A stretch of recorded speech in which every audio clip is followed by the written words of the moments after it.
ज़रीना, आज वो फराज शहर से लौट रहा है। सुना है उसने हारिस का भी नाम लिया। क्या ये लड़का अब भी दुश्मनों को दोस्त समझता है? इकबाल, कभी वक्त मिले तो सोचना, दुश्मनी हमने खुद पैदा की है। हो सकता है फराज बस अमन की बात कर रहा हो। शांति? दुश्मनों के साथ? जिन्होंने मेरे पिता का अपमान किया, उनके साथ शांति संभव नहीं है। अस्सलामुअलैकुम सर, क्या मैं ताज़ा चाय बनाऊं या नाश्ता मंगवाऊं? आई तो छोड़ो, जहर देना है तो काफी है। जाओ आबिद, अगर सब्जी वाला आया हो तो उसे अंदर भेज दो।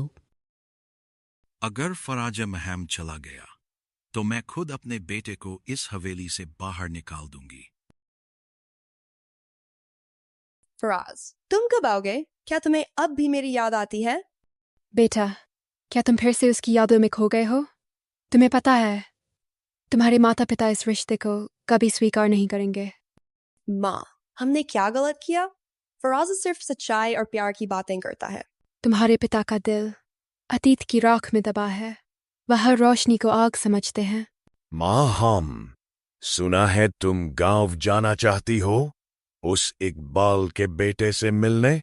ऐसा कभी नहीं होगा। अब क्या तुम अपनी बेटी का दिल भी आपके हित में यही है कि आप उन लोगों से हमेशा के लिए दूर रहें। हारिस, आपकी बेटी कैदी नहीं है। अस्सलामु अलैकुम रशीद चाचा, कैसे हैं आप सब? बाजार में पहले से ज्यादा भीड़ लग रही है। बेटा, तुम पर सलामती हो। क्या तुम शहर से आए हो? तुम्हारे बिना गांव शांत था। अरे वाह फराज मियाँ, तुम तो बड़े हो गए। शहर से डिग्री लेकर आए हो या गद्दी संभालने का इरादा है? भाई इकराम, मैं यहाँ सेवा करने आया हूँ, राजनीति करने नहीं। सेवा या लोगों को खरीदने का कोई नया तरीका? याद रखना, ये गांव अब भी तुम्हारे बाप के खिलाफ है। अरे, ये पुरानी प्रतिद्वंद्विता कब खत्म होगी? गांव मेरा भी है भाई इकराम, और मैं चाहता हूँ कि सब मिलजुल कर रहे, लेकिन लगता है कुछ लोग अमन नहीं चाहते। शांति, शांति के पीछे हमेशा कोई ना कोई चाल जरूर होती है फराज, और मैं तुम पर नजर रखूंगा।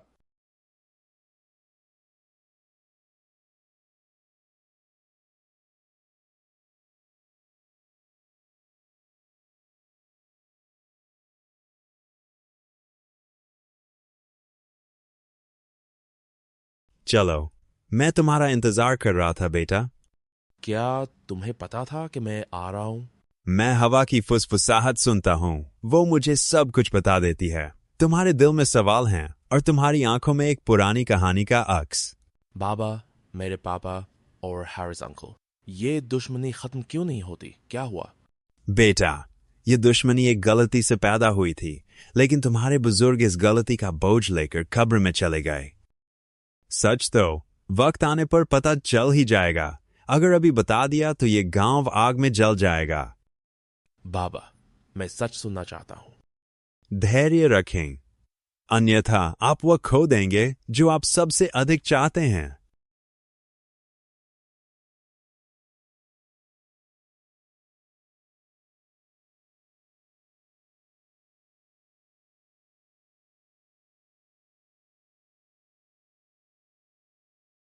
लो बेटी, चाय पी लो। बारिश हो रही है, तुम्हें सर्दी लग जाएगी। शुक्रिया माँ। क्या आप कुछ कहना चाहती हैं? सवाल तो आपके चेहरे पर साफ लिखा हुआ है। तुम्हारे पिता ने सुना है कि वडेरा इकबाल का बेटा गांव लौट आया है और वह खुश नहीं है। माँ, मुझे पता है अबू फराजा को पसंद नहीं करता, लेकिन संकोच करते हुए मैं उसे जानती हूँ। वह बाकियों जैसा नहीं है।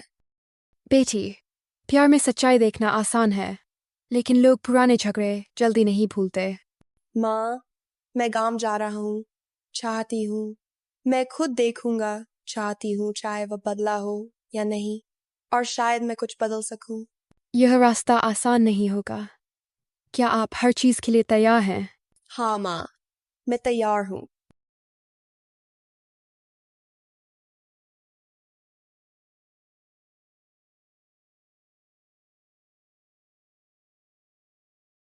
तो तुम आए, क्या खबर लाए हो? चौधरी साहब, फराज वापस आ गया है और उसका दिल एक लड़की पर आ गया है। किसमें? महम, हारिस साहब की बेटी।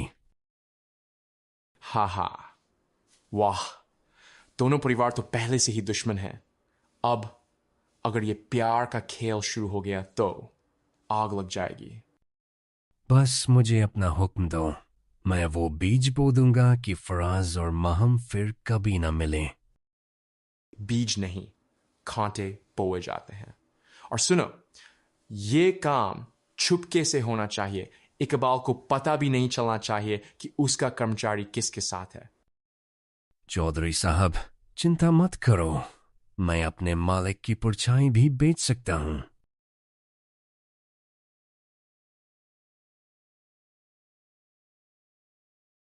अस्सलाम वालेकुम, क्या आप यहाँ नए आए हैं? वालेकुम अस्सलाम। और आप कौन हैं? मेरा नाम फराज है और ये गांव भी मेरा है।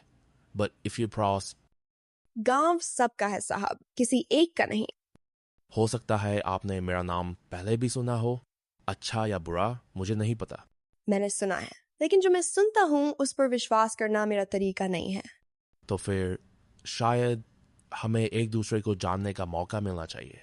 हो सकता है, लेकिन भाग्य संयोग से मिलता है, लोगों से नहीं।